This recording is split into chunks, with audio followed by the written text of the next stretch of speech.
6월 11일 수요일 아침마다 새로운 이기성진 목사입니다. 오늘 하루도 하나님과 함께 출근하며 최고의 행복을 누리는 하루가 되시기를 빕니다. 오늘의 묵상 부분은 창세기 3장 8절에서 13절인데요. 12절 말씀만 봉독합니다. 아담이 이르되 하나님이 주셔서 나와 함께 있게 하신 여자 그가 그 나무 열매를 내게 주므로 내가 먹었나이다. 아멘. 여러분, 교회와 교도소의 공통점과 차이점이 있죠. 둘 다 죄인이 모이는 곳입니다. 교회에 모인 사람들은 자기가 죄인이라고 우기고 교도소에 모인 사람들은 자기는 죄가 없다라고 우기죠. 우리 모두는 죄인입니다. 전도를 해보면 이 부분에서 이해가 안 된다는 분들이 참 많죠. 내가 죄를 짓고 감옥에 간 것도 아닌데 내가 왜 죄인인가? 나보다 못된 사람들이 얼마나 많은데 내가 왜 죄인인가? 여러분, 우리는 왜 죄인일까요? 도대체 죄는 무엇일까요? 인류 최초의 죄의 현장에서 그 답을 우리는 찾아볼 수 있습니다. 아담과 하와는 사단의 유혹에 넘어가서 하나님께서 먹지 말라고 했던 선악과라 그 과일을 먹게 되죠. 그리고 하나님을 피해서 숨게 되었습니다. 하나님께서는 애타게 에덴 동산에서 아담과 하와를 찾으셨지요. 10절 말씀에 보면 그가 대답하기를 하나님께서 동산을 거느시는 소리를 제가 들었습니다. 저는 벗은 몸이 것이 두려워서 숨었나이다. 하나님께서는 소리를 내시며 에덴 동산에서 찾아 헤매쳤어요. 아담과 하와는 이 소리를 듣고 제발 나와서 회개하기를 바라셨던 것이죠. 하나님께서는 아담과 하와를 믿으시고 마음 아파하시고 기다리셨습니다. 그러나 끝내 아담과 하와는 나무 뒤에 숨어서 말로만 하나님께 대답을 합니다. 이에 하나님께서는 아담과 하와에게 벌을 주셔서 에덴 동산 밖으로 쫓아내 버리지요. 그리고 영원히 에덴 동산에 들어올 수 없게 됩니다. 참 하나님 야박하신 것 같지요. 한 번 실수는 병가지 상사인데 그냥 한 번은 용서해 주면 안 되나요? 아담과 하와가 쫓겨나서 우리도 이렇게 에덴 동산 근처도 못 가게 되었습니다. 좀 억울하지 않은가요? 내가 보지도 못한 아담과 하와 때문에 온 인류는 에덴 동산에 못 들어가고 지금 이 인생 고생하며 살아야 합니다. 좀 억울하지 않습니까? 그리고 하나님께서 좀 한 번만이라도 용서해 주실 수 없었을까요? 여러분, 아담과 하와가 죄라는 것을 지었습니다. 하나님께 죄를 지었습니다. 하나님의 영광을 위해서 살아야 될 인간들이 하나님을 배신했죠. 이게 인간이 고장난 것입니다. 그래서 다시 제대로 고쳐 쓰든지 아니면 아담과 하와는 실패작이니까 다 없애버리고 다시 새롭게 만들면 되겠죠. 아담과 하와는 어떻게 보면 실패작이에요. 그런데 하나님께서는 다른 방법을 택하십니다.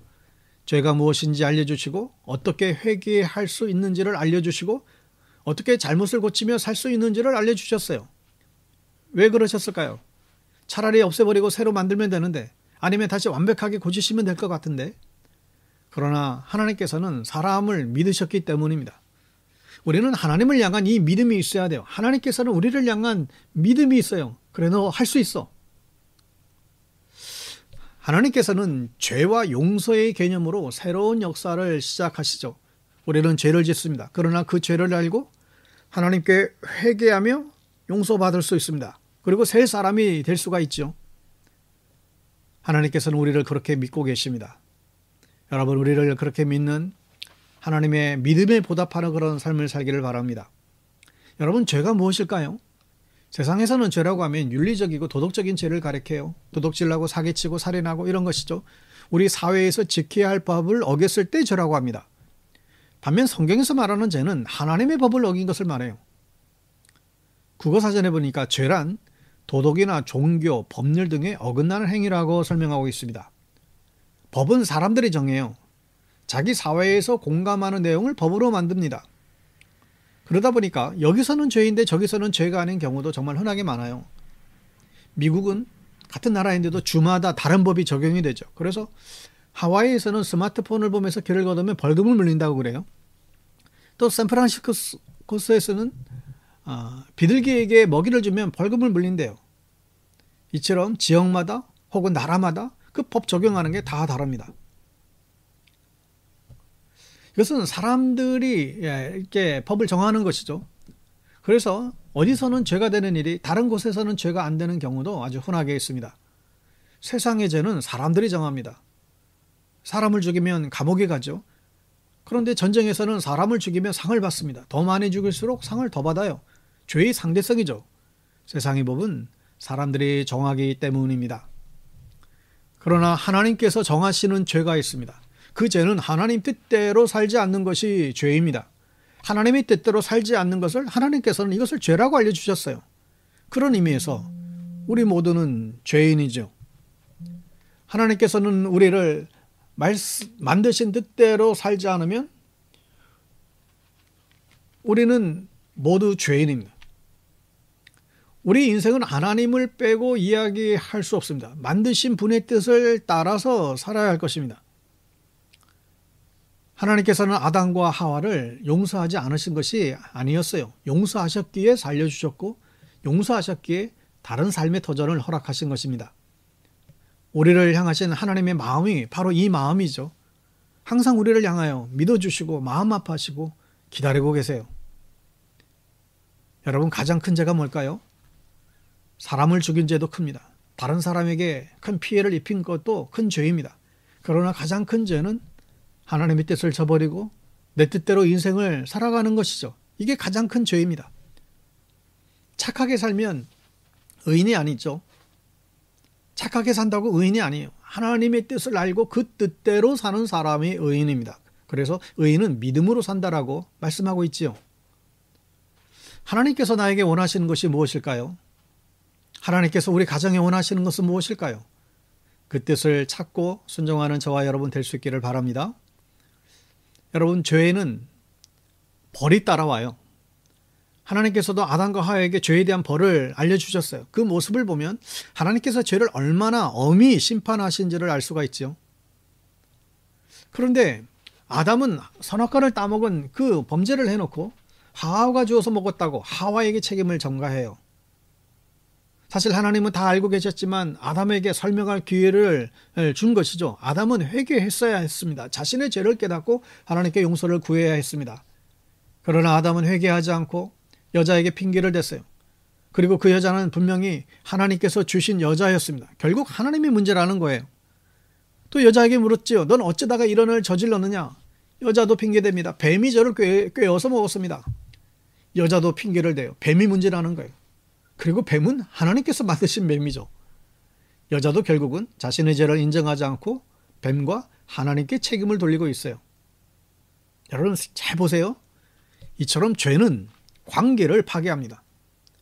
사랑하는 가족들이 죄 때문에 상처받고 가정이 파괴됩니다. 사탄은 죄를 통해서 우리의 관계를 파괴하죠. 여러분, 그러니 죄를 멀리해야 됩니다. 죄를 지으면 관계가 파괴되지 않게 속히 가서 사과하고 회개해야 할 것입니다. 이게 늦어지면 관계 회복이 그렇게 어려운 거예요. 사춘기에 한 아들이 나쁜 친구들과 어울리며 못된 짓을 하고 이제 돌아다녔답니다. 이 어머니가 너무 마음이 아팠지만 그래도 기도하면서 이겨냈습니다. 그리고 아들이 사기치고 사고치고 나쁜 짓을 할 때마다 문에다가 못을 하나씩 박았대요. 그 외에 이 사고치던 아들은 어머니의 기도로 정신을 차리게 되었고, 그래서 좋은 일을 다시 할 때마다 못을 하나씩 뽑았답니다. 이 아들도 못을 뽑는 기분이 좋았대요. 드디어 모든 못은 다 뽑혔습니다. 하지만 아들은 웃을 수가 없었습니다. 그 못이 박혔던 자리가 너무나 흉측하게 남아있었기 때문이죠. 여러분, 죄가 이렇습니다. 죄는 용서되지만 죄의 기억은 남습니다. 죄의 상처는 남아요. 죄를 안 짓는 것이 가장 좋은 것입니다. 죄는 우리의 관계를 파괴합니다. 여러분, 죄를 미워하십시오. 죄를 짓고 나면 하나님을 피하지 마세요. 오히려 하나님을 더 가까이 해야만 우리는 죄의 용서함을 받을 수 있습니다. 여러분, 죄는 어디에 있을까요? 바로 우리 마음 문 앞에 있어요. 우리의 마음의 문 열리는 순간 들어가려고 어쩌면 아주 그냥 대비하고 있어요. 여러분, 마음의 문을 잘 관리하시기 바랍니다. 내 마음속에 주님께서 계시면 죄의 유혹을 피할 수 있습니다. 오늘도 내 마음의 문 단속 잘 하셔서 죄가 들어오지 못하도록 여러분 방어하고 승리하는 하루 되시기를 바랍니다. 샬롬.